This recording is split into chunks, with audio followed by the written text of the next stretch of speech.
কি এতক্ষণ ধরে এই একটা পানা পুকুরকে দেখে, পানা পুকুরের সাইডে মানে আগাছা জঙ্গল দেখে মনে ভাবছেন তো যে কি আমি আজকে আবার কি দেখাতে এলাম। না, আমি যেটা দেখাচ্ছি তার পেছনেও একটা গল্প আছে। জানেনই তো আমার প্রত্যেকটা ভিডিওতে কিছু না কিছু গল্প থাকে, কিছু ইতিহাস থাকে। তো সেই রকমই আমি আজকে একটা প্রায় মজে যাওয়া একটা বড় পুকুর বা দিঘির সামনে দাঁড়িয়ে আছি এবং তার গল্প আপনাদের আজকে শোনাবো। এই যে পুকুরটা এখন দেখতে পাচ্ছি, পানায় ভর্তি একটা বড় পুকুর বা দিঘিও বলা যেতে পারে। এটা কিন্তু কৃত্রিমভাবে খনন করা নয়, এটা কিন্তু প্রাকৃতিকভাবে তৈরি একটা পুকুর এবং এটা একসময়ের মূল গঙ্গার অংশ ছিল। আর এটাকে বলা যেতে পারে কলকাতার হারিয়ে যাওয়া শতাব্দী প্রাচীন আদি গঙ্গার একটা জীবন্ত দলিল বলা যেতে পারে। এটা আদি গঙ্গারই একটা অংশ, যেটা আদি গঙ্গা যখন দিক পরিবর্তন করে সেই সময়ই এটা তৈরি হয়েছিল। আর আজ থেকে ৭-৮ বছর আগেও কিন্তু ওই পুকুরে অনেক জল থাকতো এবং টলটলে পরিষ্কার স্বচ্ছ জল থাকতো। তো ধীরে ধীরে এই অবস্থা হয়েছে। তখন অনেক মানুষ এখানে স্নান করতো, নানা রকমের কাজকর্ম করতো। মাঙ্গলিক কাজ আগেও হতো, এখনও হয়। এটাকে পবিত্র বলে মনে করা হয় পুকুরটাকে। নমস্কার, আমি সুতপা আর আপনারা দেখছেন আমার সাথে এক্সপ্লোরিং ইন্ডিয়া উইথ সুতপা। প্রত্যেকবারের মতো আমি একটা কোনো জায়গায় চলে এসেছি, খুবই সামান্য একটা জায়গা, কিন্তু এর সঙ্গে জড়িয়ে আছে খুব বড় একটা ইতিহাস, যেটা জানতে পারলে ভালো লাগবে। আমি এখন দাঁড়িয়ে আছি করের গঙ্গা বলে একটা পুকুরের সামনে। পুকুরটা কিছুদিন আগেও, কয়েক বছর আগেও খুব জল ছিল, কিন্তু এখন প্রায় মজে এসছে, দেখতেই পাচ্ছেন পানাতে ভর্তি।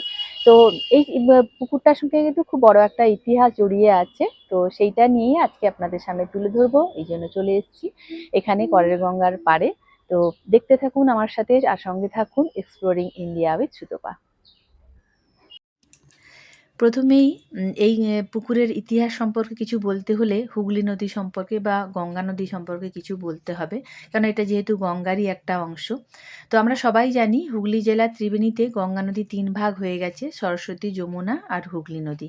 এই হুগলি নদী আবার হাওড়া জেলায় বেতর বন্দরের ঠিক বিপরীত দিকে একটা জায়গায় আদিগঙ্গার সঙ্গে মিলিত হয় এবং আদিগঙ্গার সঙ্গে মিলিত হয়ে দক্ষিণ পূর্ব দিকে কালীঘাট, টালিগঞ্জ, তারপরে বৈষ্ণবঘাটা, গড়িয়া, রাজপুর, মহীনগর, অতিসারা মানে বর্তমানে বারুইপুর হয়ে জয়নগর হয়ে গঙ্গাসাগরে পতিত হয়।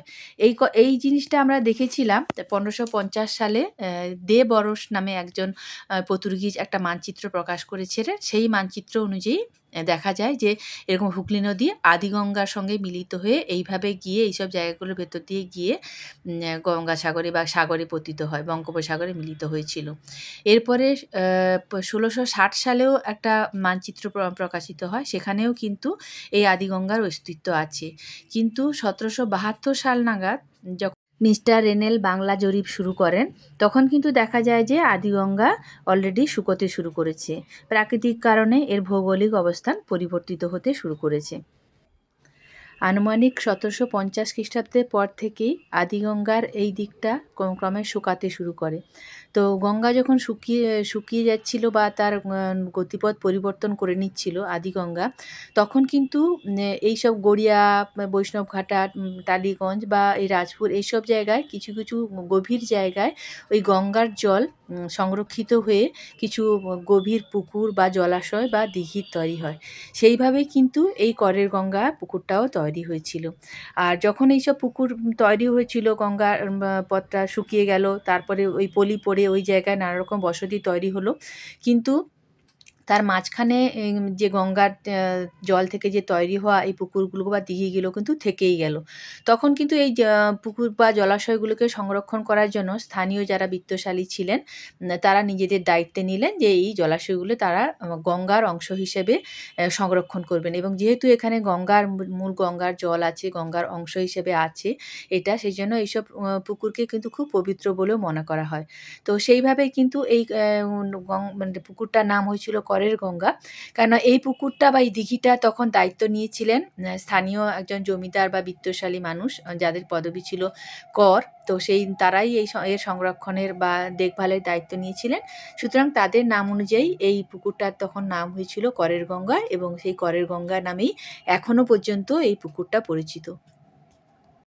ইতিহাস বলে ১৫ থেকে ১৭ শতক পর্যন্ত হুগলি নদীর মূল ধারাটি এই দিক দিয়ে প্রবাহিত হয়েই বঙ্গোপসাগরে মিশেছিল। সেই সময় কিন্তু বলে, ইতিহাস যেটা বলে, বড় বড় জাহাজ, বাণিজ্য জাহাজও এই দিক দিয়েই প্রবাহিত হতো। এবং আরও আছে যে মধ্যযুগে মঙ্গল কাব্য এবং বৈষ্ণব কাব্যেও কিন্তু বর্ণিত আছে যে চাঁদ সওদাগর তার বাণিজ্যে যাওয়ার সময়ও এই পথ দিয়ে গিয়েছিলেন। তো সেই হিসাবে দেখতে গেলে করের গঙ্গা কিন্তু একটা জীবন্ত ইতিহাস, মানে এই করের গঙ্গা পুকুরটা একটি জীবন্ত ইতিহাস। তো এই ঘাটটা আমি উল্টো দিক থেকে দেখাচ্ছি, খুব সুন্দর। মানে এই ঘাটটা যারা নিয়েছিলেন তারাই নির্মাণ করেছিলেন, এবং এই ঘাটটার সঙ্গে অনেক স্মৃতি জড়িয়ে আছে, একটা নস্টালজিক ব্যাপার জড়িয়ে আছে। খুব সুন্দর লাগছে, কিন্তু বর্তমানে পুকুরটা প্রায় মজে এসছে। সেইটাই একটা দুঃখের ব্যাপার। এখন আর একে কেউ এর সংস্কারের দিকে আর কেউ নজর দেয় না।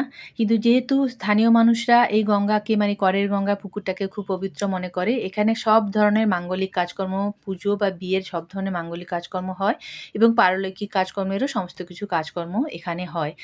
আর এখানে এখন একটা মানে উন্নয়নের জন্য একটা কমিটি গঠন করা হয়েছে, কিন্তু জানি না সেই কমিটি কতটা কী কাজ করে। পুকুরের এখন এই অবস্থা। তো এটা একটা জীবন্ত ইতিহাস। কোনোদিন যদি গড়িয়া মেন রোডে আসেন কেউ, তাহলে জোড়া পাম্প আর বরদা পাম্পের মাঝখানে এই করের গঙ্গা পুকুরটা এক ঝলক দেখে যাবেন। তো আমার এই ব্লগটা, ছোট্ট ব্লগটা, এই জীবন্ত ইতিহাস, এই করের গঙ্গা পুকুর দেখে কেমন লাগলো সবাই জানাবেন। ততদিন সবাই ভালো থাকবেন। দেখা হচ্ছে নেক্সট কোনো ব্লগে। তো ততদিন সবাই ভালো থাকবেন, আর আমার চ্যানেলটা সাবস্ক্রাইব করতে ভুলবেন না এবং শেয়ার করতে ভুলবেন না।